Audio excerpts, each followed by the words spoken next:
Hey, Eric, I just got home. It doesn't look like you're here. Did you go out somewhere? Oh, I'm out having pizza with my mom. This restaurant's the bomb. This is some of the best diddly-darn doggone pizza I've ever had. Hang on, what? You went to eat just the two of you? Duh. You working? What are we supposed to do? Just sit around twiddling our thumbs till you get off? It would have been too late if we sat around waiting at home for you. I get that, but still. Hang on a sec. I think my mom's mad at you. What? Why did I do something wrong? You crashed into another car while you were out driving last week, didn't you? The repair cost came to almost $1,000. I just told her all about it. She almost spat her wine out all over the table. She flipped out and called you a careless moron. I didn't crash into anyone. The guy crashed into me because he was on his phone while he was driving. No way. I bet you weren't paying attention. I can't risk letting you drive the car again after this. You're dangerous. I'm sorry. You always were a scatterbrain. I lost count of how many cups and plates you've smashed. It's like breaking stuff is a hobby of yours. I really don't think I break as much stuff as you're saying I do. I always tell my mom about your careless episodes. Every time, without fail, she lets out the biggest sigh and says, "Wow, she did it again?" She told me earlier she wishes I married a woman who didn't have two left feet. Why'd you gotta go be so clumsy, babe? I'd really appreciate it if you didn't badmouth me to your mom. Every time we meet, she preaches to me about something or other. You need to pay more attention to this, or you need to stop doing that. It's so tiresome. So? A little instruction never did anyone any harm. In fact, I think it could be just what you need. Instead of complaining, you should see it as an opportunity to focus your energies on learning something new. My mom's been around a lot longer than you, and she knows a thing or two about the world. But I could tell she hates me and thinks I'm a failure as a wife. I don't think your helping matters constantly filling her head with unflattering stories about me. But she's not wrong. You are a failure of a wife. Forget it, I'm done with this conversation. When will you be getting home from your meal? Mom will probably start getting tired soon, so I should be back by 10 p.m. You better make damn sure that I have a bathtub full of hot water waiting for me when I get home. I want to take a nice, relaxing soak to take the edge off of the stress of being married to you. Fine. Hey, guess what? My mom says she's got a thing or two to teach you next time you guys see each other. Prepare for the lecture of a lifetime. She says she's going to undo the mess your parents made and re-educate you. This should be good. I can't wait. Wow, Eric, can you not act like all of this is a joke? Your mother's constant preaching is driving me crazy. What's going on, Ann? Why are you so late home today? You're usually back home before 7. Sorry, I'll be back at 10. Excuse me? 10 minutes? Quit dilly-dallying and get a move on, woman. Where's my dinner? I said I'll be home soon. I bought you a spaghetti bolognese ready meal. I'll have it ready almost immediately after I get back. How suspicious. What is? You never come home this late. Something fishy's going on here. I don't like this one bit. You're up to something, aren't you? I know a rat when I smell one. Are you cheating on me? No way. Why are you home so late? Then explain. Well, Eric, it's 10 minutes. Is there really all this need for drama? If I was cheating on you, I'd be home a lot later than this. Anyway, it's your fault I'm home late today to begin with. Huh? How so? What does that have to do with me? You're the one who told me to grab you a burger from the burger van by the station. There was a big old queue, so I spent 10 minutes waiting in line. I went out of my way to go to the station after work instead of coming straight home because you wanted a burger. I wanted a burger? Huh? Did I? The only reason I went is because you said you couldn't stop thinking about big juicy hamburgers. Don't you think accusing me of cheating when I'm going out of my way to do something for you is a little horrible? I'm trying to remember. Nope, I never said I wanted no burger. You're lying. I don't have the faintest recollection. Yes, you did. You shut your goddamn lying mouth. Do not blame me for your laziness. I bet you dawdled the entire way home doing dumb woman shit like looking at handbags and shop windows. Eric, are you drunk? You've been drinking, haven't you? I can tell. I can always tell. You're always so forgetful when alcohol's involved. So what if I want to enjoy a frickin' beer after work? That a crime? God, I'm not even drunk at all. I can handle my drink perfectly well. I knew it. There's nothing wrong with having a beer before dinner, you goddamn Puritan. I was bound to want something with you. Making me wait so long to eat. I'm begging you, Eric. Please don't overdo it this time. Will you just leave it at one beer for me, please? You don't know how much damage the stuff has done to your body. Your Your doctor told you to stop altogether, remember? Are you sure it's really a good idea to be drinking again? There's no problem. As long as I don't drink too much. What is it? You think I'm not capable of controlling my alcohol intake?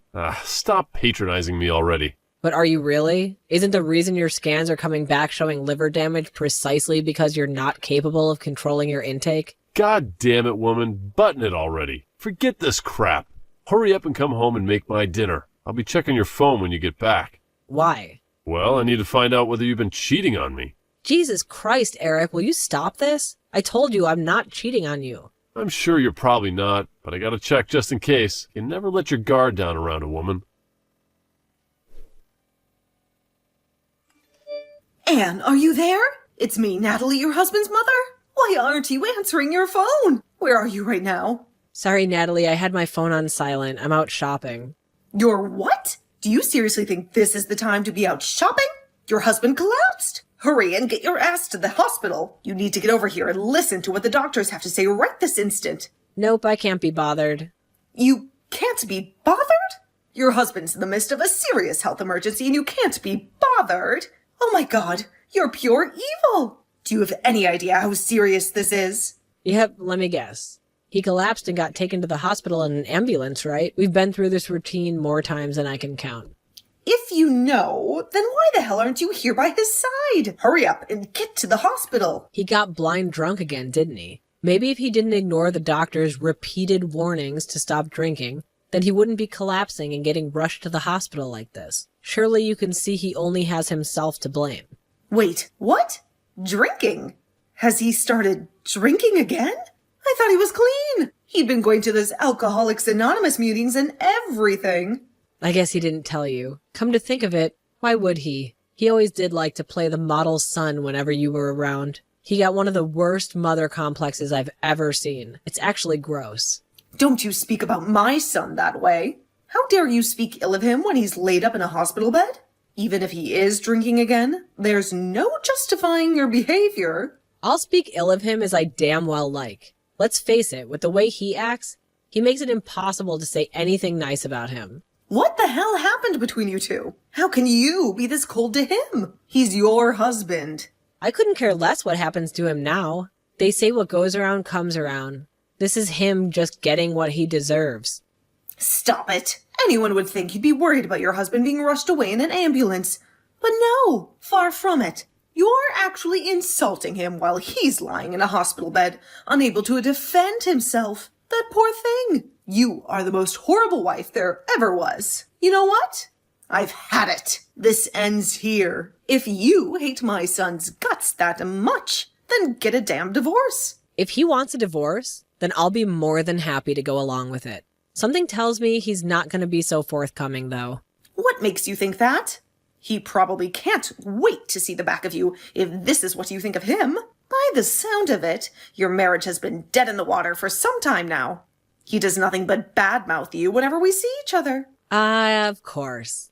How could I forget the hateful stories he tells you about me behind my back? There's just one problem. They're almost all lies. He tries to turn everyone against me, so I end up isolated and alone. The moment I make the slightest mistake, he's off blabbing about it in the most exaggerated way possible to anyone who will listen. What are you talking about? That doesn't make any sense. Why on earth would he want to do that? Like I said, he's trying to isolate me. How tiresome, will you? Gah, how tiresome. Will you let me know when you're ready to stop talking nonsense? I don't have the strength for this right now. It's almost like you're trying to say my Eric is a bad person. Bingo. That's exactly what he said. You don't know his true colors because he's always wearing a mask around you. You think he's Mr. Perfect. But in the truth, with me, he's the most domineering, tyrannical control freak you could possibly imagine. He does nothing but complain about the state of the house, despite never lifting a finger to help out with the housework. When he drinks, he's a million times worse. He shouts at me, throws things at me, he even hits me. Oh, I kept this quiet until now, but he's also unemployed. What? Lies. My Eric works as a top executive at a major global company. Or at least that's what he's told me. Of course he did. That's a lie too. He quit that company last year. Now instead of working for himself, he takes my entire salary every time I get paid, which means I can't even afford to eat properly these days. Lies. Nonsense! Madness! My boy Eric would never treat anyone so inhumanely, least of all his own wife. I don't believe you for a second. Fine. If you're intent on burying your head in the sand, I'll just have to show you proof. Proof? Are you free to meet me now? If you are, come over to our house ASAP. It's time you learn the truth about your son. Mom, can you believe this visit has just ended? But Anne was nowhere near to be seen. My wife. My very own wife doesn't even want to visit me in the hospital. What the hell's going on with her lately? I mean, let's face it. We already knew she was an object of failure of a wife, but this just takes the biscuit. How does she even sleep at night? Will you tell her off for me, Mom? Did you speak to the doctors yet, Eric? Did they explain to you what's wrong with you and why you ended up in the hospital? Nope. Not one of them knows what's wrong with me. It's a mystery.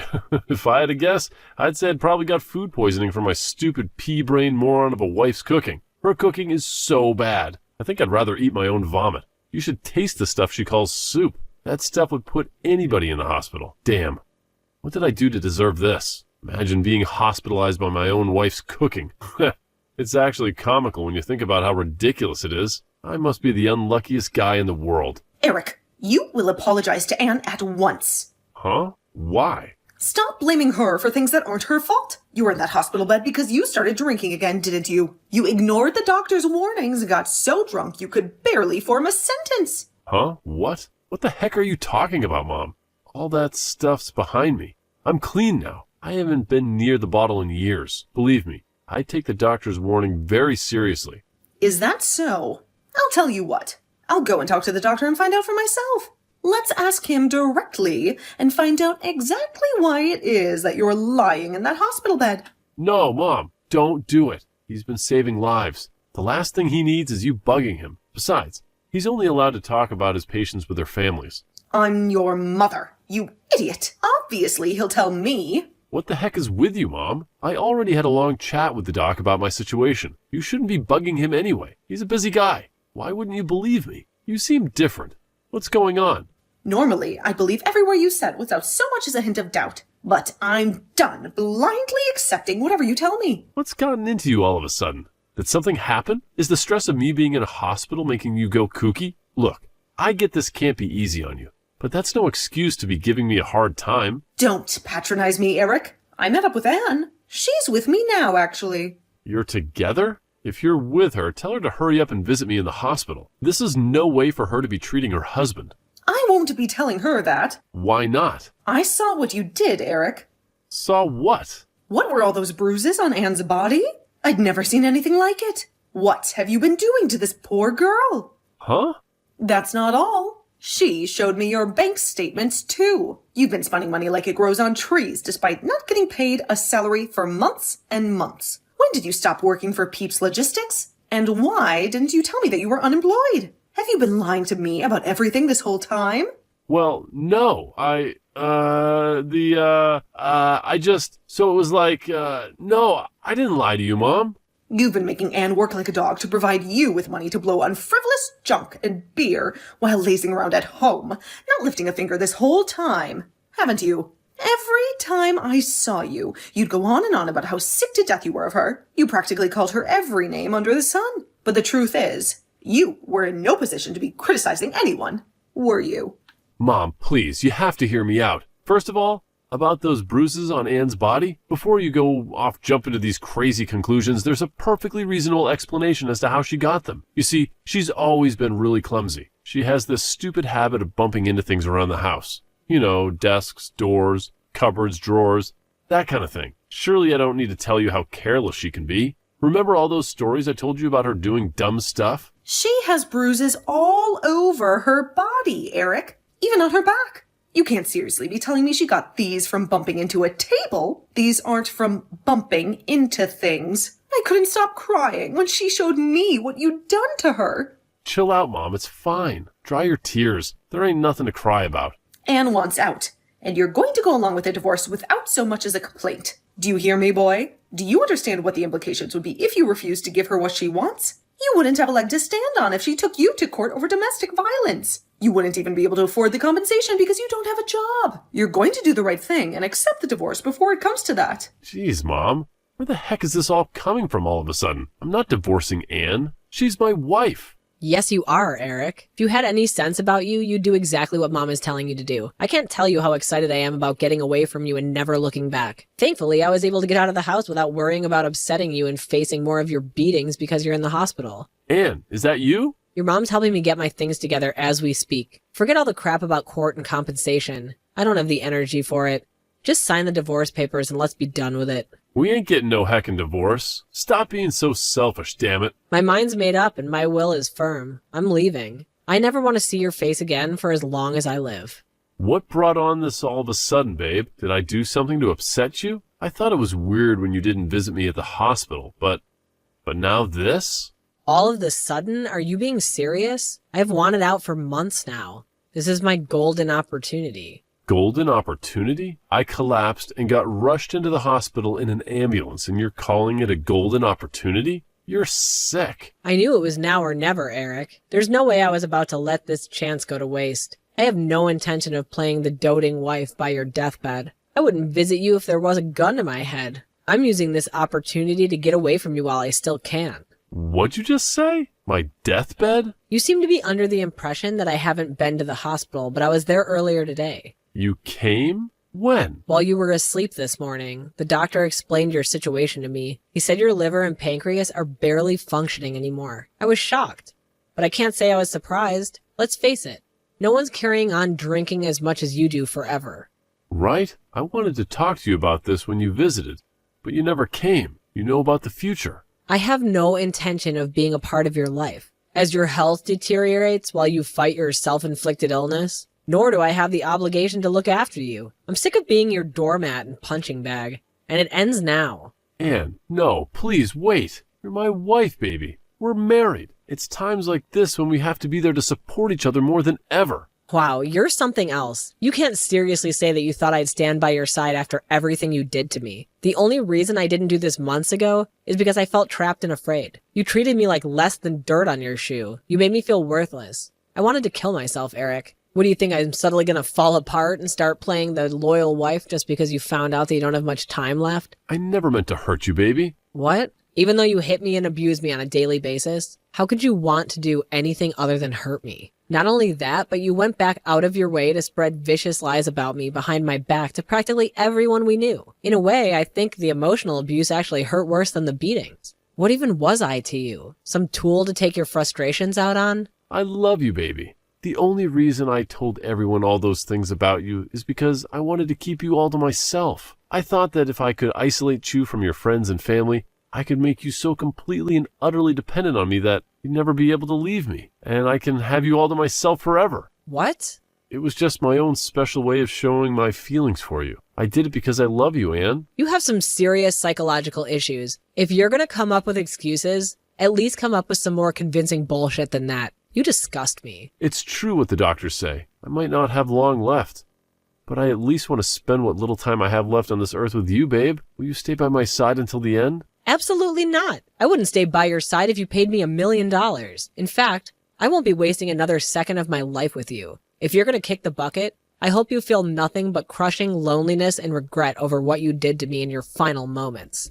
I'm so sorry I couldn't bring myself to be honest with you all this time. Truth is, I've always struggled to be honest when I've strong feelings for someone. I was mean to all my exes too. It kind of became like this bad habit I brought with me into adulthood. I'm not perfect, Anne, I know that. I'm sorry I was horrible to you. You never deserved any of it, babe. I'm sorry for how much I hurt you. Oh look, there goes the responsibility. Dodging again. This is one of the reasons I find you so disgusting. I might let you off the hook if you were a 5-year-old child. But listening to a fully grown man use communication problems as an excuse to try and justify a vicious campaign of physical and emotional abuse makes me shudder. If you want someone to be there for you when you kick the bucket, I suggest you ask your mom. I'll be forgetting all about you and getting started on building my new life. How am I supposed to fight this illness without you here by my side? Where am I supposed to find strength without my sugar dumpling cheering me from the sidelines? I'm not your sugar dumpling anymore, Eric. I haven't been for a long time. Judging on how panicked you are, I'm guessing you don't have long left at all. What are we talking about? Weeks? Days? I guess at least that means you won't be a burden on your mom for very long. Let's face it, no one wants to visit you, do they? And Do you really mean it? Are you really going to abandon me? Are you really going to abandon me while I'm terminally ill? You're welcome to hate me. But believe me, you couldn't possibly hate me more than I already hate you. How about you spend your final moments bad-mouthing me to your mom, just like the good old days? Maybe that'll take your mind off of things. I can't promise she'll listen quietly and blindly accept everything you tell her like she used to, though. If anything, you'll be the one keeping your mouth shut while she lectures you on what a good-for-nothing lowlife of a husband you are. With that, I moved out of the house. Me and Eric have been staying together and took a flight down to Arizona to stay with my sister. I probably didn't have to go so far, but I wanted to make it as hard as possible for my terminally ill ex-husband to track me down. Natalie became a fixture of her son's bedside, determined to be there for him for the little time he had left, in spite of everything he'd done to me. I don't hold it against her. She's still his mom.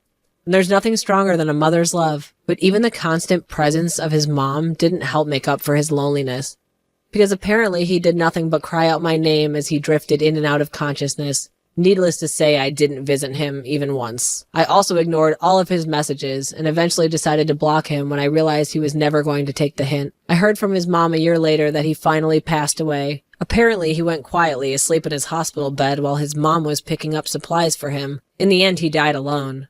Not long after that, to my surprise, Natalie sent me his life insurance payout. She said she knew it could never undo what had been done, but she told me to think of it as compensation for the hell he'd subjected me to for so long. I got the impression she felt a degree of responsibility for her son's actions and wanted to do whatever she could to make up for it. I always thought Natalie had it in for me, but I realize now it was only because Eric was doing his utmost to make sure we hate each other. I see her in a totally different light now. It turns out she wasn't so bad after all. We're both ready to move on and put the past behind us. Now it's time for me and her to forget about each other and focus on living our own lives. Here's to the future.